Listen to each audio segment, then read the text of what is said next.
They say a picture is worth 1,000 words. And as with everything in the Trump administration, that may be an understatement. Of course, there is this photo from the G7 tweeted out by a spokesman for Angela Merkel, showing the German chancellor with her hands planted, staring down at her American counterpart. There's also this one, showing a white imprint on President Trump's right hand following yet another hard handshake with French President Emmanuel Macron. And then there's this one of IMF Managing Director and Chairman Christine Lagarde with a withering look as the president shows up late for a breakfast focused on gender equality. Of course, they will all be overshadowed in about 24 hours by the image of a sitting American president meeting with the leader of North Korea for the first time ever. The question now is, what, if anything, will that meeting amount to beyond just that photo op?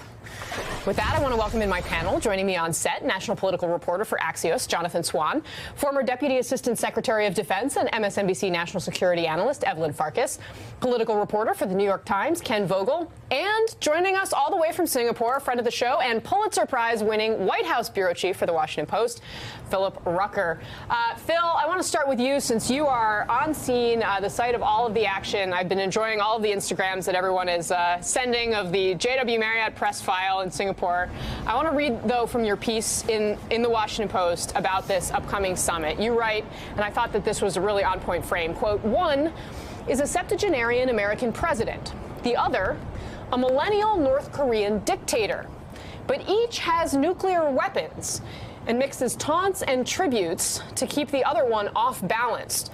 Thin-skinned alphas, both men, are wedded to a go-it-alone leadership style, have a penchant for bombast, and are determined to project dominance when they finally meet. So what is your sense of how things are unfolding there on the ground in Singapore so far? And what do you think these two personalities, how is the president going to end up handling this?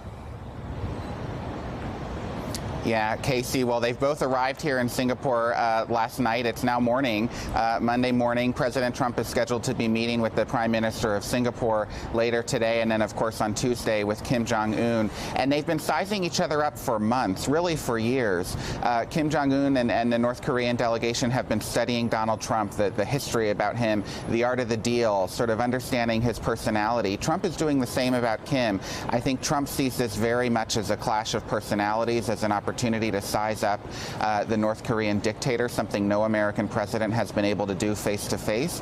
And as he said the other day, he'll know within a minute or two whether there's something here, whether Kim can come to the table and have a deal. Now, if you start looking at the substance of what that deal could be, it gets very messy because that's not worked out. It's unclear what sort of deliverables they could walk away from this meeting with, but Trump is very eager to at least have the meeting and try to make friends with the dictator.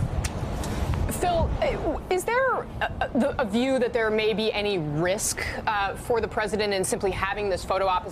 What is the thinking? What has he been told about whether he should smile, how he should present himself in what we know is going to be an instantly iconic picture? Well, it's an iconic picture that the North Koreans very much want.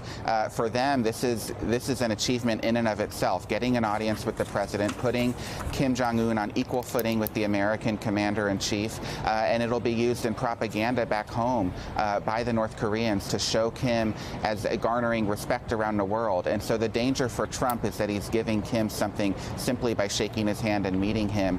We'll have to see what the body language looks like. I think it'll be really striking, for example, if Trump is kinder to Kim Jong-un than he was to Justin Trudeau in Canada and some of the other European allies that he was with at the G7 in Quebec the other day. The body language from the photos that you showed at the beginning of the show was so striking, and we'll have to see if Trump is more relaxed and, frankly, more enjoying himself when he's face-to-face with the North Korean leader. So as you referenced a minute ago, the president did say it won't take long for him to tell if Kim Jong-un is serious about making some sort of deal. I'm going to show our viewers what he said before leaving Canada yesterday. It's a good question. How long will it take? I think within the first minute, I'll know. How? My touch, my feel. That's what I do. And if I think it won't happen, I'm not going to waste my time. I don't want to waste his time. Jonathan Swan, your take on that. Philip Rucker mentioned earlier that this is a clash about personalities, and I know you have some new reporting about that. The president has been, in his briefings, fixated on Kim Jong-un's personality, wanting to know everything he can about him. He's been asking Mike Pompeo, who's actually met with Kim, right, the only one of his top aides. But the allied intelligence agencies have compiled a very detailed profile of Kim Jong-un, largely taken from interviews with some of his former classmates when he attended an elite Swiss school in his adolescence. Oh, interesting. And the profile, we got this from someone who studied it carefully, the classified binder. It bears a striking resemblance to the Kim Jong-un you see today. He described him as the young Kim Jong-un from these interviews, gluttonous, would eat himself almost sick, would be prone to fits of anger and outbursts of violence. Apparently there were young children that he hit during this. He was an inattentive student, didn't attend class very much, and demanded slavish loyalty from his classmates. Slavish loyalty. Evelyn Farkas, what does this sort of tell you if you're preparing the president to meet with this man?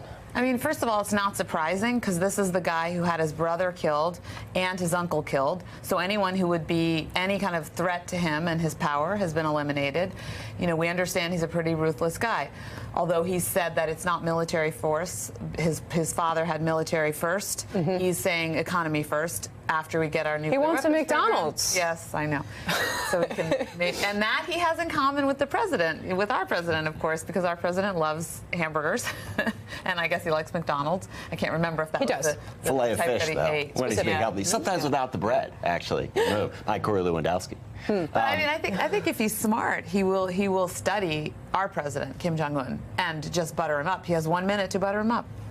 You know, but there's only it's impressive that they're doing this level of preparation. Certainly, one of the concerns was that there was no preparation, and it would be nice if that preparation was also on the policy side and not just on the personality side. You know, famously, George W. Bush, when he was meeting with Vladimir Putin, said that he could assess, and he was someone who was, despite liberal sort of stereotypes of him, was actually someone who did prepare on the policy side as well as the personality side, and said that he looked Putin in the eye, could see into his soul, found him trustworthy and straightforward, came to regret that assessment. Came to decide that assessment was incorrect. Yeah. So, you know, there's only so far that the personality goes. The policy is the key here. Yeah. And that was because he looked at the dossier that he had on Putin, looked at the dossier on Bush and knew he was deeply religious. So Putin purposely referenced, he had a cross and he talked about this cross and the meaning for him. So in part, so he almost played Bush in the other way. Philip Rucker, I want to go to you on this because we have talked so much about how the president prepares or doesn't prepare for all kinds of meetings, but none with stakes as high as this one. And if in fact American authorities they do have this binder that Jonathan Swan is now reporting on, it still seems as though this president is absorbing that information only by having verbal conversations with people who've read it. Is that your sense? I think that's right, Casey. This is a president, Donald Trump, who does not read his daily intelligence report that's written out for him. Instead, he participates in more oral briefings. The CIA director will come into the Oval Office and show him graphics, videos, pictures, maps, charts, anything that can help him visually understand the intelligence, because we know he doesn't like to sit down and pore over the written word. I assume that's the case now as he's preparing to meet with Kim Jong-un. You know, Trump has said he doesn't require much preparation for this meeting. That's not quite right, according to Mike Pompeo, the Secretary of State, who says that he's been having very extensive briefings with President Trump for several weeks now, months really, trying to prepare him for this, trying to get him to understand sort of the history of U.S.-Korea relations, the history of North and South Korea relations, sort of all the details that are at stake. Even if he's not an expert in the technicality of nuclear arms, he at least can understand the sort of broader geopolitical dynamic at play with North Korea as he prepares for the meeting. Let's turn now to all of the drama that preceded this evening, the G7 summit. Just a few hours after the president called his relationship with G7 allies a 10, he pulled the U.S. out of the G7 joint communique as a result of what he called Justin Trudeau's, quote, false statements. He went on to tweet, quote, PM Justin Trudeau of Canada acted so meek and mild during our G7 meetings. The motivator, likely Trudeau's comments about retaliatory tariffs. Here are what two White House advisors had to say about this earlier today. Here's the thing. I mean, he really kind of stabbed us in the back. He really actually, you know what? He did a great disservice to the whole G7. He betrayed. Trudeau did. Yes, he did. We were very close to making a deal with Canada on NAFTA, bilaterally perhaps, and then we leave and Trudeau pulls this sophomoric political stunt for domestic consumption. You just don't behave that way, okay? It's a betrayal, okay? Essentially double-crossing. Not just double-crossing President Trump, but the other members of the G7 who were working together and pulling together this communique. There's a special place in hell for any foreign leader that engages in bad faith diplomacy with President Donald J. Trump and then tries to stab him in the back on the way out the door. And that's what bad faith Justin Trudeau did with that stunt press conference. That's what weak, dishonest Justin Trudeau did. And that comes right from Air Force One. After those comments, Senator Jeff Flake tweeting, quote, "Fellow Republicans, this is not who we are. This cannot be our party." But once again, Flake pretty lonely so far in his condemnation of the president.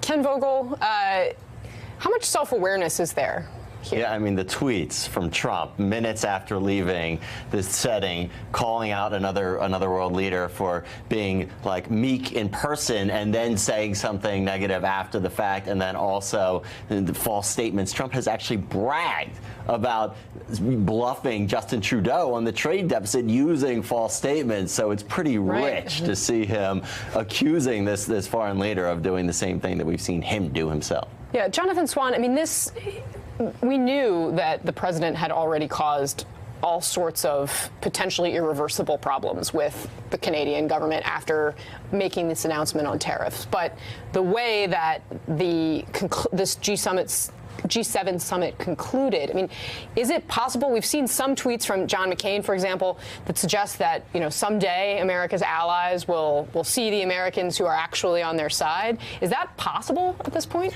Well, we've been talking to European officials who are having the same problems with the president, particularly, you know, when you look at Germany, even France, after they got to a better place, that's been reversed. The UK, what they're trying to do is have this long-range view that this is a president for this moment, but move beyond that. But they still have the military ties, and they lean on that. They look for positives where they can. But the reality is, transatlantic relations have not been this bad for a very long time. And no matter what Donald Trump says. We're not even talking about transatlantic relationships anymore either. I mean, we're here on the continent. Canada too, but the European relationship has been profoundly damaged in the last few months over trade as well. But Shinzo Abe was standing there as well. So, I mean, when it comes to economic issues, this is global and this is serious. And I think what was interesting to me, I think we need more reporting on this, but it appears, reading between the lines in the way the Post covered it today, that the Europeans actually staged an intervention. So that photo may have been that intervention where they said, okay, Mr. President Trump, you know, these are the facts. 70% of the foreign direct investment in the United States of America comes from European countries. And by the way, a lot of that goes to southern states that voted for Trump. But we should point out, I mean, that interview, that particularly one that Peter Navarro did, truly, I think that's one of the most extraordinary interviews I've ever seen from an official in this White House. And that's saying something. To call one of America's closest allies, Justin Trudeau of Canada, to say that there's a special place in hell for him and to give him labels like weak and dishonest, that is taking rhetoric to a level that I honestly haven't seen. And so I've been covering Trump for almost 3 years now. This, I mean, and the level of silence from most Republicans in Washington feels deafening. I guess they have so many things to be outraged about that they sort of pick their moments, but their moments are pretty rare, aren't they? Yeah. Phil Rucker, can I get you to weigh in on this, at how this all unfolded? I mean, it seems like a classic case of the president, you know, making one decision in the room and then either watching Justin Trudeau's press conference, being briefed on it, and making, you know, a very abrupt decision and kind of reversing himself entirely. What are the consequences here? Are these relationships reparable? Well, the consequences are quite severe for the relationship, as the panel's been discussing, but the pattern is familiar for Trump. I mean, he's someone who, when he's in the room with you, whether it's a fellow foreign leader or even just a journalist for an interview, he wants you to like him. He wants to try to create a level of warmth there. He wants to. He doesn't usually confront people face to face, and then the meeting's over, and he goes off on Twitter, as he did aboard Air Force One from Canada en route to Singapore. I mean, this is just a familiar pattern for Donald Trump, and he bullies sometimes, but he likes to bully with a distance. He doesn't like to do it face to face with the people he's trying to bully. You mentioned at the top of the show, too, looking at that picture of Angela Merkel and the other leaders kind of surrounding the president, that sort of dark, almost angry look on his face, and how that could potentially differ from, I mean, it certainly already differs from the picture of him receiving that letter from the North Koreans, you remember, in the Oval Office, where he was smiling and holding that giant envelope.